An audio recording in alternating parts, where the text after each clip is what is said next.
Hi friends, welcome to Aditya arts classes. Aditya arts classes में अहाँ मित्र सबक स्वागत करै छी। आइ हम लऽ कऽ आयल छी बिहार बोर्ड क्लास 12वीं के मैथिली 100 अंक चैप्टर 2 लऽ कऽ हम आयल छी। चैप्टर 2 लाबैमे हमरा बहुत समय लागल, किया तऽ कुछ टेक्निकल प्रॉब्लम के कारण हम वीडियो लऽ कऽ नहि आबै छली। एहिके लेल हम अहाँ सबसँ माफी चाहै छी। आइसँ रेगुलर अहाँ सबके लेल हम वीडियो लऽ कऽ जरूर आयब। तो अगर अहाँ सब चैनल पर पहली बेर जुड़लहुँ तऽ चैनल के सब्सक्राइब कर दियौ और बेल आइकन के प्रेस कर दियौ, जैसे जखनी हम वीडियो अपलोड करब अहाँ सबके नोटिफिकेशन मिल जाते। मित्र, ऐसे पहले पार्ट 1 जे अछि अहाँके ऋतु वर्णन हम अपलोड कने छी, जहाँ प्ले लिस्ट में जाकर वीडियो देख सकै छी। ठीक है, तो आज हम पार्ट 2 जे चैप्टर 2 जे अछि अहाँके मैथिली सॉन्ग बिहार बोर्ड के, जेकर नाम छै अहाँके सीमंतनी। की नाम छै अहाँके? सीमंतनी। चैप्टर के नाम छी। ई लऽ कऽ हम आयल छी आइ। हिनक अगर रचनाकार के बात करी तो हिनक रचनाकार अछि सीमंतनी के परमेश्वर झा। परमेश्वर झा के कुछ हम परिचय अहाँ सब मित्र के साथ साझा करले चाहे छी। देखियो, हिनक जन्म के बात करी तो परमेश्वर झा के जन्म 27 दिसंबर 1856 ईस्वी में भेल छल। आ जन्म स्थान के बात करी तो हिनक जन्म तरौनी गाँव तरौनी छल आ जिला दरभंगा में हिनक जन्म भेल छल। और हिनक पिता के नाम अगर देखियो, हिनक पिता के नाम जे छल पूर्णनाथ झा हिनक पिता के नाम छल। आ हिनक पिता के जे प्रसिद्धि मिलल, यानी जे फेमस भेल छल हिनक पिता बाबूनाथ झा के नाम से प्रसिद्ध छल। परमेश्वर झा के अगर निधन की बात करी तो हिनक निधन 30 जून 1924 ईस्वी में हिनक निधन भेल छल। कुछ उपाधि के बात करी तो 1908 ईस्वी में परमेश्वर झा के व्याकरण केसरी आ महाउपदेशक से सम्मानित सेहो कयल गेल छल। तो मित्र सब, हम अब पार्ट 2 शुरू करे ला जाए छी। तो देखियो सीमंतनी के बारे में।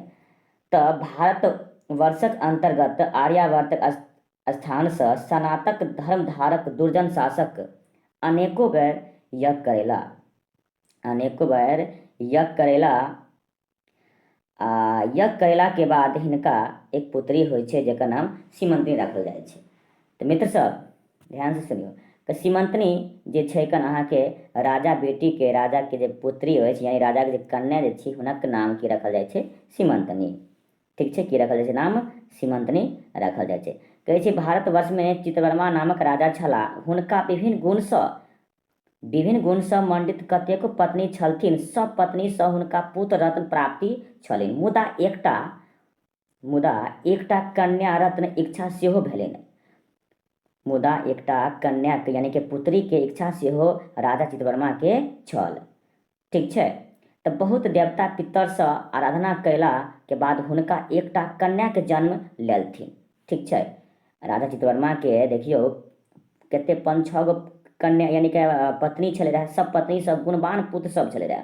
सब पत्नी सब गुणवान पुत्र सब छले, मुदा एको गो पुत्री यानी कि कन्या नहीं रहे। एहि के लऽ कऽ राजा चितवर्मा कते देवता पितर के आराधना कैलक, पूजा पाठ कैलक। तऽ ताहिके बाद हिनका एगो पुत्री होइ छै, जकर नाम सीमंतनी राखल जाइ छै। ठीक छै, तऽ हुनका पुत्र रत्न प्राप्ति छलनि, मुदा एकटा कन्याक रत्न इच्छा सेहो भेलनि। बहुत देवता पितरक आराधना केला के बाद हुनका एकटा कन्याक जन्म लेलथिन। राजा हुनका कर्म संस्कार संपन्न करा 11वां दिन नामकरण भेला आ ओकर नाम की राखल गेल? सीमंतनी राखल गेल। की नाम राखल गेल? सीमंतनी। अपना राजा जे छल अपना पुत्री यानी अपनी कन्या के नाम सीमंतनी राखलक। ठीक छै, तो एक दिन एही खुशी में भारी सभा लगावल गेल। मतलब पुत्री के जन्म उत्सव में भारी सभा लगावल गेल। ठाम ठाम से अपन अपन विषयक ज्ञाता के बजावल गेल। सब बैसल छल ताहि में, ध्यान दियौ, सब बैसल छल ताहि में से राजा के इच्छा भेलनि जे ई सीमंतनी के जन्म लेलनि अछि आ तनकर कर्म केहन अछि सेहो हमरा जानबाक इच्छा होइत अछि। राजा सोचलखिन जे हमरा पुत्री भेलनि, बेटी भेलनि, तऽ जन्म लेलखिन हँ, तऽ हिनकर कर्म केहन छै जे हमरा जाने के इच्छा सेहो होइत अछि। राजा चितवर्मा के ई इच्छा छल। एतबा बजलनि जे अपना पुत्री के जे कर्म केहन अछि से हमरा जाने के मोन होयन। एतबे बजलनि कि एकटा परम वृद्ध राजा के गुणगान करैत हुनक प्रशंसा बखान शुरू कऽ देलक। कि राजा के सामने में राजा के अहाँ बखान करबै तऽ जानिते छी कते धन सम्पत्ति मिलैवला अछि। तऽ एतबा बजलखिन कि एकटा परम वृद्ध व्यक्ति राजा के गुणगान करैत हुनका प्रशंसा आ बखान करैत ओकर कुंडली मिलान अति दीर्घायु आ भाग्यवती होइत तथा गौरीक सनिक सौभाग्यशाली, दमयंतीक सनिक स्वरूपा, सरस्वती सनिक कालाभिज्ञा आ लक्ष्मी सनिक सर्व कहै छै लक्ष्मी सनिक सर्वविलासपुरिका, आदित्यक सनिक सुप्रज्ञा और सीता सनिक पवित्रता अहाँके जे होइ छै तेहन अहाँके पुत्री हैत। आ चंद्रमिका कहै छै चंद्रिका जकाँ लोचन सुखदायिनी होइते तथा अत्यंत राजकुल में विवाह संबंध भेला पर बहुत दिन प्रयत्न पति संग भोग विलास अहाँके पुत्री के करत। शादी के कुछ समय के बाद हिनका पुत्री सीमंतनी के 8 गो की हैत पुत्र हैत और एगो पुत्री हैत, एगो पुत्री हैत। तो जानते छियै भाई कन्या यानी राजा के एगो तो मात्र पुत्रिये रहे। आ पुत्री के एते बखान सुनिकऽ राजा खूब प्रसन्न भऽ गेल, खूब खुश भऽ गेल, हमर पुत्री तऽ बहुत दिन तक भोग विलास कर, कोनो प्रकार कोई कमी नहीं रहते। ठीक छै, एतने सुनैत राजा खूब खुश भेल। खुश भऽ कऽ ओहि वृद्ध ज्योतिषी के पारितोषिक दऽ प्रसन्न कैलनि, मतलब आभूषण सब जो बहुत चीज देलकै ओकरा सब कुछ दऽ कऽ खुश कऽ देलकै एकरा वृद्ध ज्योतिषी के। किंतु ओहि सभेमे एगो नवका ज्योतिषी सेहो आयल छल। नवका ज्योतिषी सेहो आयल छल। नवका ज्योतिषी कहै छै देखियौ राजा चित्रवर्मा के सब कुछ तऽ ठीके अछि, सब कुछ बड़ बढ़िआँ अछि, कोनो प्रकार के अहाँके पुत्री में कोनो चीज के कोई कमी नहीं छै, सब कुछ ठीक अछि। मुदा एकटा एहन संयोग बनि रहल अछि जे अहाँके पुत्री के 14वें वर्ष में अहाँके पुत्री वैधवे से भऽ जायत। याद रखियौ सब कुछ ठीक यऽ, मुदा 14वें वर्ष में वैधवे सेहो से अहाँके पुत्री भऽ जायत। एते बात सुनते सोचियो जे तखन से पूरा राजसभा में खुशी छायल छलै रहै, सब खुश छलै रहै। एके सेकेंड में बुझियो तऽ सब व्याकुल भऽ जाइ छै। की होइ छै नवका ज्योतिषी के कठोर शब्द सुनी सब व्याकुल भऽ गेल। राजा सेहो बहुत चिंतित भऽ गेला।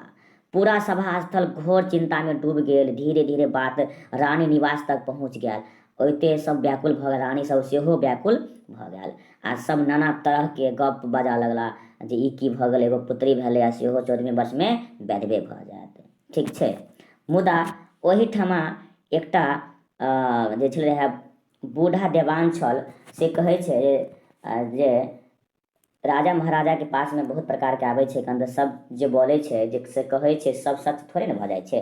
आ ई नवका ज्योतिषी के बात करी तऽ ई कहिया के ज्योतिषी छै, एकर जे बाप दादा सब दिन हमरा घर पर आबि कऽ जूठा उठेलक, तू कहिया के ज्योतिषी बनि गेलै, तोहर बात कहियो नहीं सच भऽ सकै छौ। मुदा देखियो एकदम बूढ़ देवान जे छलै ओकर बात सुनिकऽ राजा के कनि मोन में शांति भेलै। रानी सबके कनि भेलै शांति जे हाँ एना नहीं भऽ सकै छै। ठीक छै, कुछ समय के बाद सीमंतनी के शादी उदी भेला के बाद सब कुछ बहुत बढ़िया से सुखी संपन्न भऽ कऽ रहऽ लागै छै। बहुत दिन तक भोग विलास करै छै, मुदा कोनो प्रकार के कोई भी दिक्कत नहीं आबै छै। तो ओहि नवका ज्योतिषी के बाद जे बोलल छल झूठ जे बात बोलल छल 14 वर्ष में वैधवे भऽ जायत, एना नहीं होइ छै, बुझलहुँ। और संपन्न परिवार भऽ कऽ सीमंतनी सुखी भऽ कऽ अपन जीवन बितबैत अछि। तऽ एही तरह ई सीमंतनी के जे कथा अछि समाप्त होइत अछि। तो अहाँ सबके अगर ये वीडियो पसंद आबैया तो वीडियो के लाइक कऽ दियौ। और चैनल पर पहली बार जुड़लियो हन, अगर अहाँ सब चैनल पर पहली बार जुड़लहुँ हन तो चैनल के सब्सक्राइब सेहो कऽ दियौ आ बेल आइकन के सेहो प्रेस कऽ दियौ कि जहिना हम फेर पार्ट 3 लऽ कऽ आब जल्दिए लऽ कऽ आयब, तब जहिना पार्ट 3 लऽ कऽ आयब अहाँ सबके सबसे पहले नोटिफिकेशन मिल जायत। तो धन्यवाद।